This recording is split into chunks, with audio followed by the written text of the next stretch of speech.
Welcome back to part 2 of our podcast on negotiating opportunities by Jessica McCrory.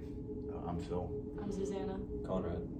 And we're going to start off with a couple questions to get the ball moving for our discussion. I had one that we pulled up from chapter 4. It's how do you guys think the differences influence creativity and like rule following in the classroom based on like the working class compared to like the upper class? I feel like the book makes a good point that the middle class like reach for more creative points to like try to get what they want. Like they keep pushing in different ways to make it so that they don't get punished, but the working class just follows the rules and they just let the punishments be.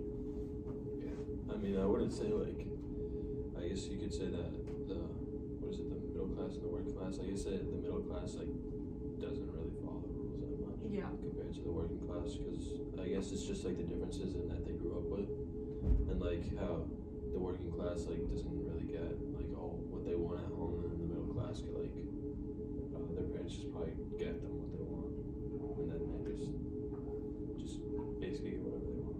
Yeah, they find like more creative ways to get what they want.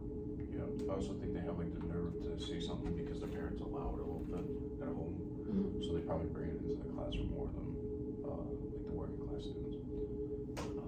You guys have any other questions based off of that? We can go into chapter 5. What strategies do middle class students use to gain attention from teachers? I think more the like using like their parents or like just straight up being like almost ignorant. I think. Yeah. Because like I think they have that like chip on their shoulder. They're like, okay, this is where I'm at like in life already, and like you're just a teacher like in that sense. But I think they kind of use their this ignorance to kind of gain attention. Yeah. Yeah, when I was reading the book, it was like middle class students use a request for assistance and attention, and then they basically just like negotiate like an advantage. Like if the teacher tells them to stop, like they try to like get around that. Like if the teacher tells them they need to work on it themselves, they just ask for like one more question. And the teachers like initially they don't really want to like give that to them, but I mean I think the teachers just give it to them eventually just to like get them to like be quiet. Yeah. To do their work. Yeah. The middle class like they don't listen to like the signs of like let's move on, let's get over this. Yeah, they just want to keep like Pushing. Yeah, exactly. Yeah. Yeah, to reflect on that too, I guess there was a question for number 4 that kind of is like the same, not the same, but like kind of based on that. It's like talk about rule following. So in the ways of like rule following with the middle class compared to the low class, so what do you guys think like actually follows the rules more compared to like what they're like, what they think they can maybe get away with, you know what I mean? Yeah, the working class definitely follows the rules more. Yeah, I think like we said before, it's just the middle class, they just like wanna get like an advantage, or even if they're not like thinking about it, but like in their head, if they're not thinking about like, oh, like I just wanna be better than this, like they just wanna like push the teachers or like just get an advantage compared to the working class. Yeah. Because the working class just like wants to get their work done, and then like that's about it. The working class is very like respectful towards like I'm gonna do what I'm here to do. Yeah. And I think it's like back to where the parents come in. I think it's because parents like in middle class, it's like, you know what, like you already have like a fall away, like we have like the money for you to do what you want. The middle class, like the lower classes, like you gotta work hard to what you gotta get because like we don't have anything to give you, like you make it yourself. So yeah, but I think like it's just like their cultural, like how they like grew up and stuff from their culture. Like I saw it from the book. It's like even though students saw middle class students be successful, like with their I guess negotiating, like they didn't want to like adapt to like those strategies because they just want to like stick to what their parents tell them and to like just go in and like do your work and just don't like be a clown in class. Yeah. I think they could also work for the contrary too. Is like, so the middle class and like they kind of do stuff that make them get the advantage or whatever, and like they do other stuff that's not really like orthodox to where like classrooms are. So So I feel like contrary, it's like, if you think about someone that's doing it differently, like some people that made lifestyles off of like doing stuff differently and like doing the way of like making basic money like differently, they've like become like rich or so. More Some people, successful, yeah. some people failed, but I think like in the way of like future sightseeing, I think that might be good. And then like you're just teaching the local guys just to be workers, like just follow the rules, get in, get out, and like do what you gotta do. Yeah, but that just like goes back to like their parents basically. Yeah. And like how they grew up.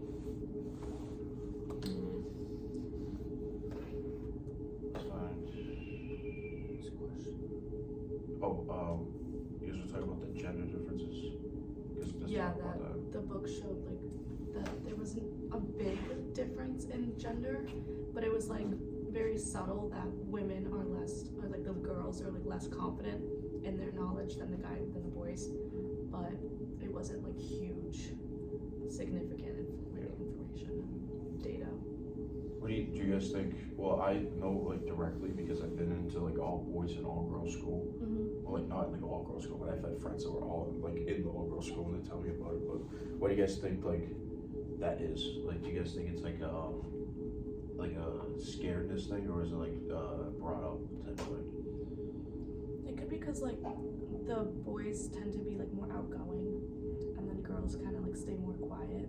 Yeah, like the guys might have like a higher like ego, especially when they're like with a bunch of like their friends. They just want to like, Yeah, at such a I don't young know. age. yeah, exactly. They just want to like, I don't know, like look cooler. And, like, yeah, I guess that's basically it. Like the guys just want to look cool and like stand out. Yeah. Wow. I think it was also different being like all boys too, because like you'd be sitting there like if you get a question wrong, like there's no way to get embarrassed because it's like I don't know. Like I thought of it as like there's no girls in class. Like if you get one wrong, like no one's gonna be like, oh, this kid's a dumbass, you know. Yeah.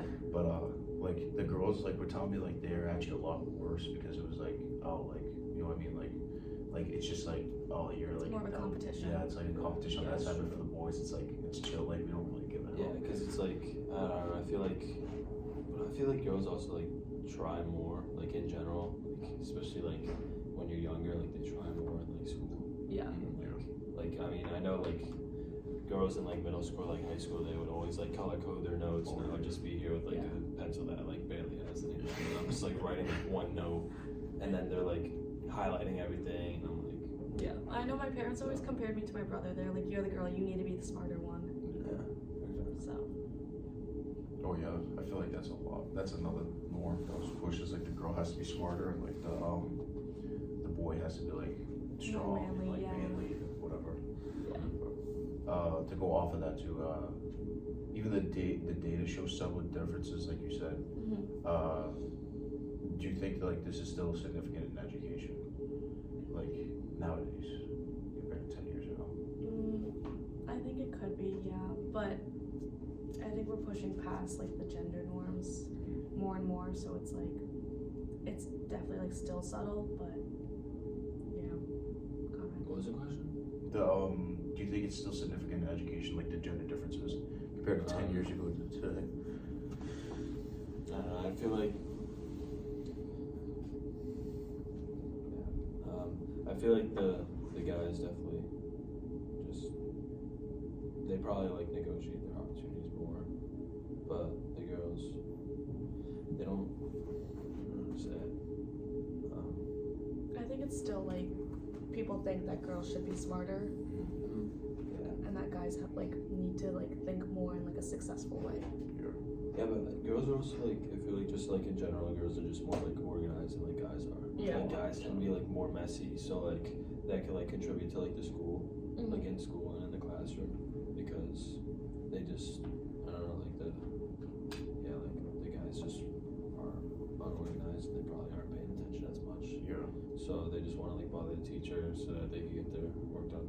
Yeah. I also see Ted thing is like, for me personally, like all my friends, like if they're boys, like we always procrastinate like crazy, and like you know, like other like friends that are girls that like they're always like studying like 2 days a week before. I'm like, dude, what are you doing like a week before?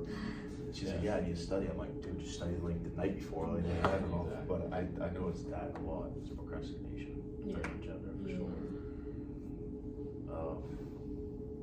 guess we keep talking about the gender roles, or We can go into how nowadays teachers are afraid of the parents rather than the parents scared of the teachers. Yeah, I get that. So yeah, I feel like the teachers say like if a kid is like asking a bunch of questions, the teacher keeps telling them no, like they're gonna go home, complain to their parents, oh this teacher sucks, like blah blah stuff like that, and then that's just like unnecessary stuff that the teacher has to deal with, like from the parents, or like at the parent teacher conferences, they're gonna come and they're like, you suck, like you don't give my kid like attention, this, so this is why their grade sucks, and then yeah, the teacher's just like, no, he's just annoying in class, like he's a brat, or like something like that. So yeah, it makes sense why the teachers could be like afraid of the parents. Yeah, I feel like it goes hand in hand with like the kids just pushing the teachers to get what they want, and then the parents also just making like the teacher just give the kids like the A's and like shove them along so they get it out there. Yeah, at the end of the day, like the teacher is teaching like the parent's kid, so like that's like their like I don't know, it's not like that's like their like number one like priority, I guess. So like I don't know if they like mess up, then like they're gonna hear from it from the parents, because like basically everybody's parents cares about it. That happened to me. I had one teacher in math. I've always been good at math. I had this one teacher, his name was Dr. Hickey. Not Doctor, Mr. Hickey. My God, he was like such like a, he was such like a mean person, but like he was a good math teacher. Like I realize it now, like he's probably my best math teacher. But like he was so mean and stuff, and like my mom, like when they did student conference, my mom was like, why do you get like disrespecting all the children and stuff? Because I would go back to my mom and tell her like all that like stuff, and she was like yelling at him, and like after that, like he made it 10 times worse. Like he would always pick on everybody, and he's so like, oh my, but the thing is like he went a little bit lighter on grading and stuff, because like my grade like was the worst I had in my life for math, and like he let up a little bit on grading, but like he definitely was like way worse in class, but like he was still a dog though. Like he probably was my best math teacher, because he actually made us like learn stuff, you know what I mean? So yeah, because he valued like the respect from the students, which these teachers in the book don't seem like they really take. Yeah, they definitely don't take that initiative to like actually teach the students. It's more like they're just here to learn off of what I'm teaching, you know? Yeah, they kind of just like hand out like a packet, or like about that, I think that's the worst with teachers nowadays, especially with educational matters, because like, especially with all that politics or whatever, like, I think the worst thing you could do with like students is actually like make them chase after that grade.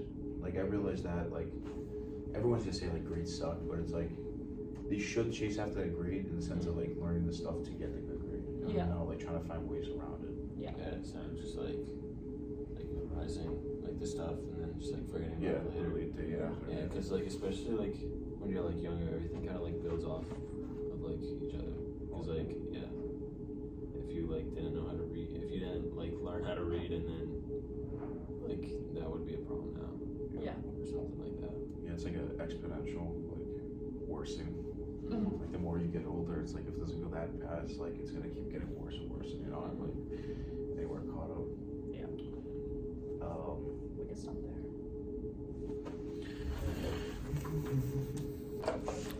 Welcome back to part 2 of our podcast. I think we're just gonna finish it off in this instead of a third. But first we're gonna talk about a question that Susanna had.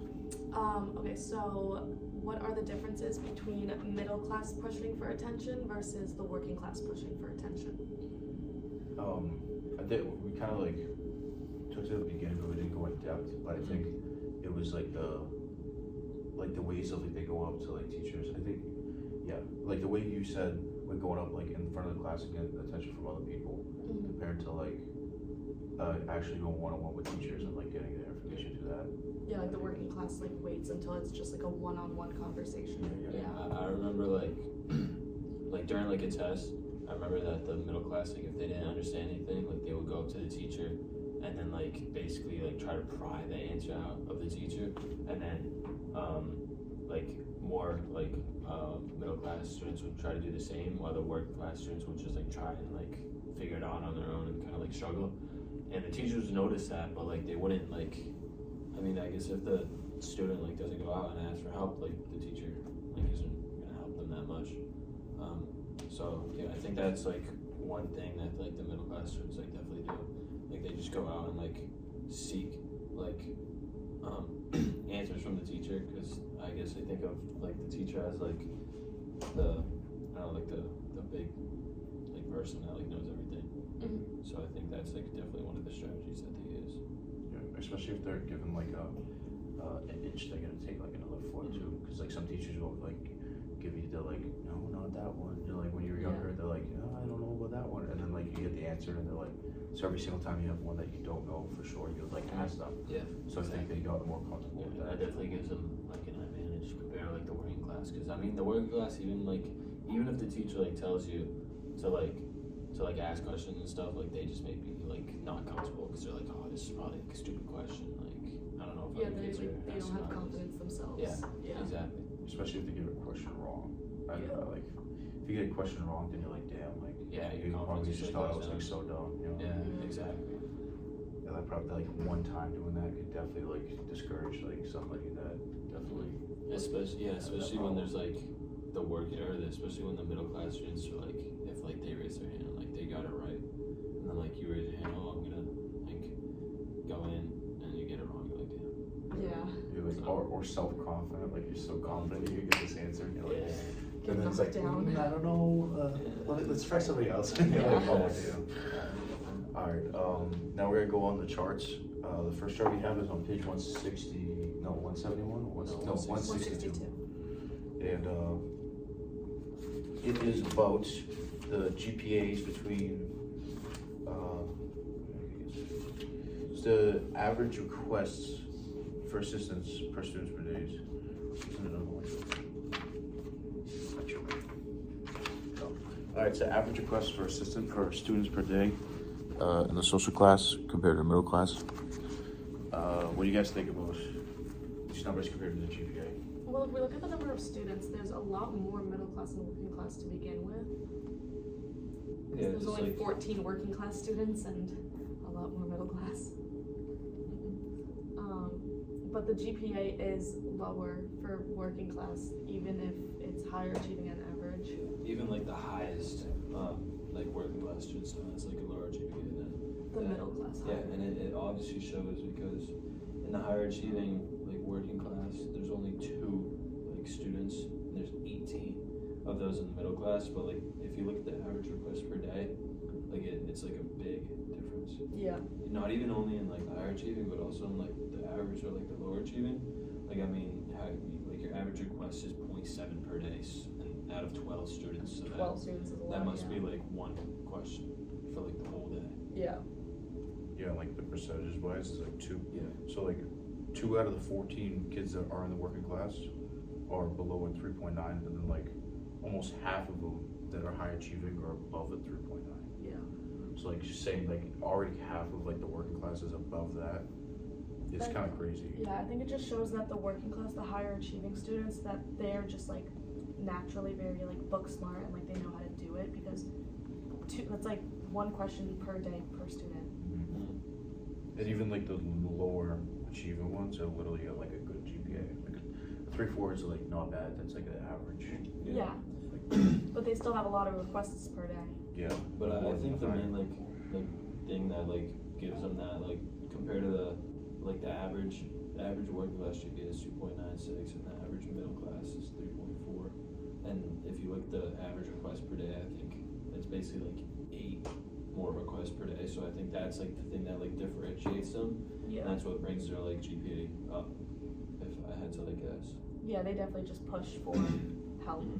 Yeah, and even if it's like on a test and they ask like that 1 or 2 question, like that could get them a higher grade. Yeah. When the working class like would just like not do that. It's like 3 times. So like for the middle class, it's 18 to like 7 requests is like 3 like hands raised per student if you were to like, and then like the same for the contrary for the lower achieving in the middle class, it's 8 for 24, so that's the same as 3. But for the working class, it's really like around 1. Yeah. Per, Yeah, which like is 1 kid. insane. That's like building off of that, we're gonna go to the other chart on 171, because it talks about gender instead of just the middle and lower class. Yeah. So what do you get? I have to show the thing, but what do you guys think? Well, if we go into like the stereotypes and stuff, like girls are stereotypical to like English more and males into science more, and this kind of shows that there's higher like numbers of males in science and women in English, if that makes sense. Even math too. Yeah. Like at the bottom for the total request for math, female. Yeah. Yeah, so I guess it really just like depends on like whether or not like which like subject it is, because they might like this subject more, like it less. But I mean, like all in all, like at the totals, like they're not that far off. Like They're male not. got 161 and female got 164. So I guess it just like matters like like what like class it is and how interested they Yeah, are. this is more of like personal preference on like students. Exactly. I'm surprised not history like is up there, because I feel like Oh, I think history. all guys like history. Yeah, but I also know a lot of girls that are good at history. Yeah. Like I'm like when I was in school, bro, like when we were in history class, like it would be like equal amounts of like girls ask like girls and boys like answer questions. So I feel like that's like okay, like a wild card, Yeah. Well, maybe they kept that out because that goes against their. their thing. Yeah. That could be true. Or even math, that kind of, I mean, it's not that much of a difference, but like, I feel like It's math has not. always been like that equal ground where it's like Yeah. everyone's good at It's it. just personal preference at that point. Yeah. I just don't know how you can like have requests in flex time. Yeah, I wonder what flex time means. Flex time, I mean, normally like when I was in like high school, flex time would just be like time like where you could just do whatever you want. So I guess like Or like your free yeah, blocks. yeah, so I guess they're like doing like work for other classes, so they could be like asking like questions and like just getting like extra help.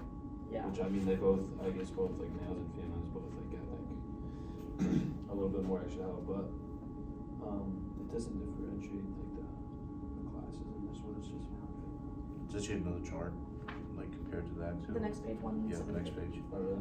It's the teacher's offers of unsolicited support by gender and 60-minute subject classes. It's like the same exact classes, but like males, like it seems like males get more. Like support. Yeah, it seems like they go for the class that seems like they have less interest or less questions or whatever. Yeah. Like for science. But then for this one, science now females are leading, Yeah. which is interesting. So I guess it's just like support like, from the teachers, because maybe like the females aren't asking like as much like questions, and it's better than like the regular class. So maybe the teacher could be like supporting them more. Or maybe it could just be like straight up like the girls just don't like science too. Yeah. Yeah. I mean, like, I don't think there's many girls that like enjoyed science class. It was always like messy, you know, whatever. There Yeah. was- But, yeah. Alright. So, so charts. Is there anything else you guys want to talk about the charts?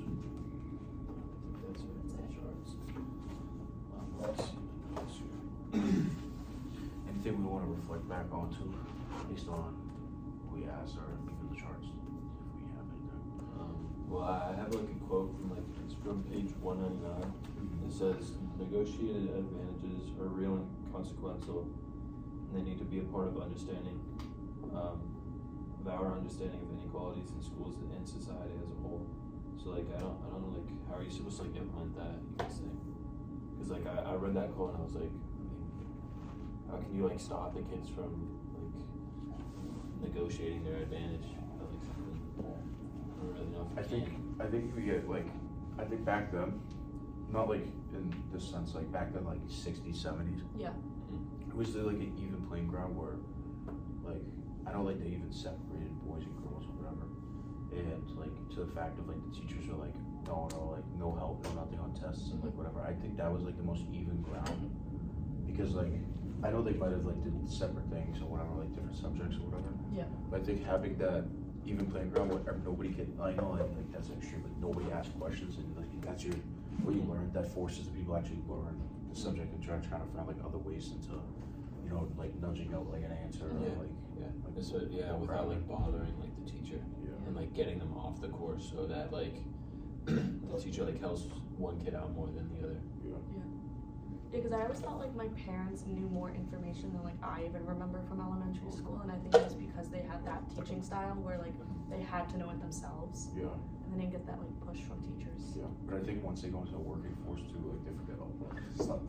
Because like my dad like applied for being a teacher and he did, but he was like asking questions about math and I'm like, dude, like I learned like 5th grade. I don't And remember they this. still remember. Yeah, or like they don't, and I'm like, dude, this is like so basic, but it's like Yeah. they like just forgot about it. Yeah, it's Yeah. weird. Yeah, I mean, even like now, if I have like a question about math, like I could ask my mom and she'll like still know, and like my that's mom how doesn't I have feel. anything to do with math, or like she doesn't do anything in math, so like I don't know. Maybe she was like good at math, but Yeah. maybe she like studied more than I did, Oh yeah. because Yeah. I mean they could also have like they also had like less resources than we did. Yeah, Which that's is like, like I was just about to say that. yeah, like even- books, like yeah, you go to the library. To Yeah, study, now exactly. you And can I mean, read my it. mom probably didn't have like Google like or anything like that. But I mean, also like if we think about it, like I don't know, if I don't understand something in like math class, I can like put the problem in ChatGPT and they can like explain me like the whole entire thing, like how I got it and stuff like that. Yeah. And so I feel like There's no need for like that tutor or anything. Yeah, that's like weird too, because like AI is just such a weird problem. It's like they're just giving people the answer, not teaching. But it's like, But I I feel feel like like nowadays, like they don't even, you can't even get a good explanation on some things, you know. Yeah. I also think the author like wrote the book to like help the working class like understand that they need to like push their children to be more like the middle class, but I think that'll just end up in chaos of all kids being like, Yeah, It's it's true. true. Yeah, give no, me what I just- want now.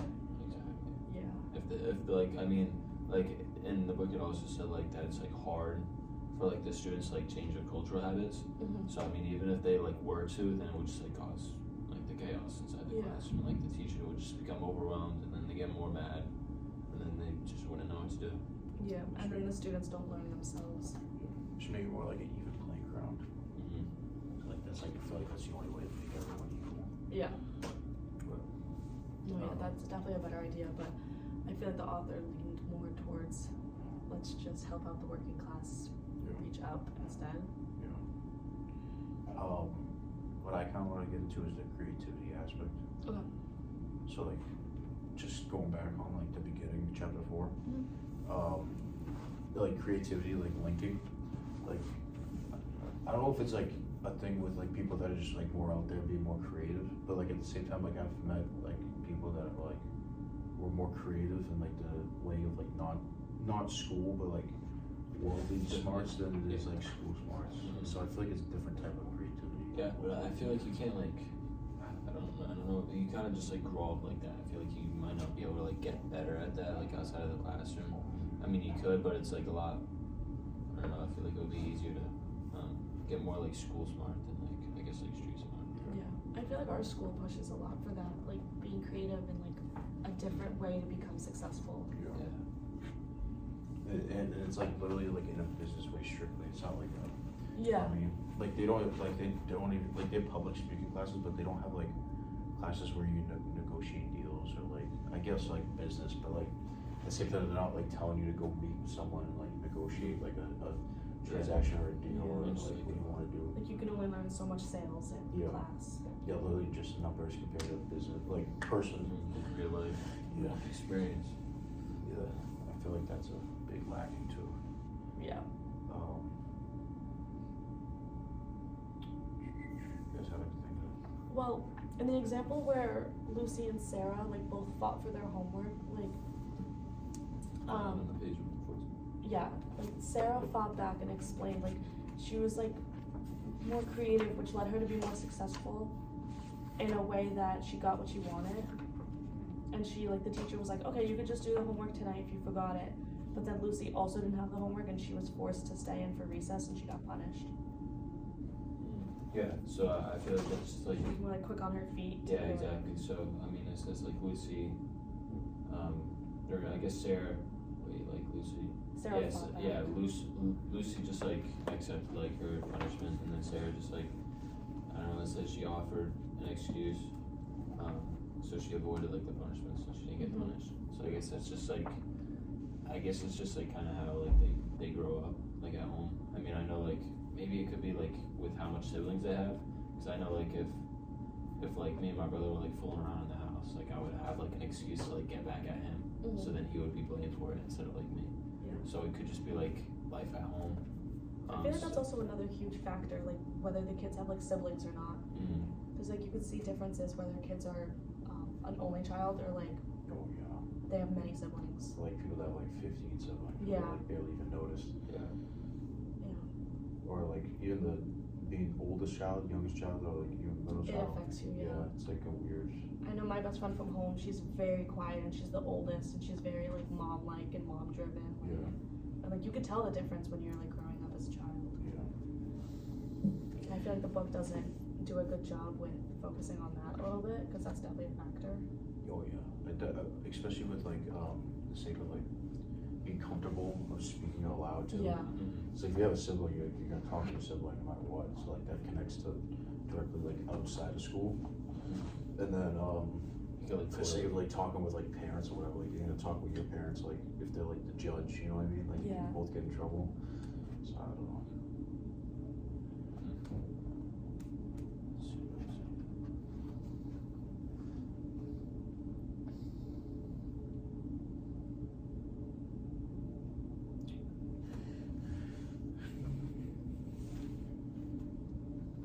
If we're going more towards creativity again, the working class all followed the rules when they were told to bring in a certain type of container, but the middle class wanted to be more creative, so they all brought like little different types of containers, and they kind of got like not in trouble necessarily because they didn't get in trouble, but they didn't follow like the rules that they were given. But all of the working class did, and I think that's like interesting to point out. I think it's like the above and beyond aspect. Like Yeah. also like being with your friends too, it's like when we had show and tell, you bring like the coolest thing like you had just because it's like like you Yeah, want you to wanna, show, like, show off, off, yeah. I guess. Yeah. I think that's another factor of like I mean- going out of the box. Yeah, or I mean, I also was thinking about it, like, the middle class could just have, like, different, like, a lot more, like, options and stuff, and, like, I guess, like, the teacher obviously, like, went in with, like, bringing a container, and, like, they wanted to have, like, a container that everybody, like, might have, and, like, yeah, like you said, like, the middle class probably just wanted to, like, bring in, like, something better, and just, like, want to be cool and, like, stand out. Yeah. Thank you for watching and peace.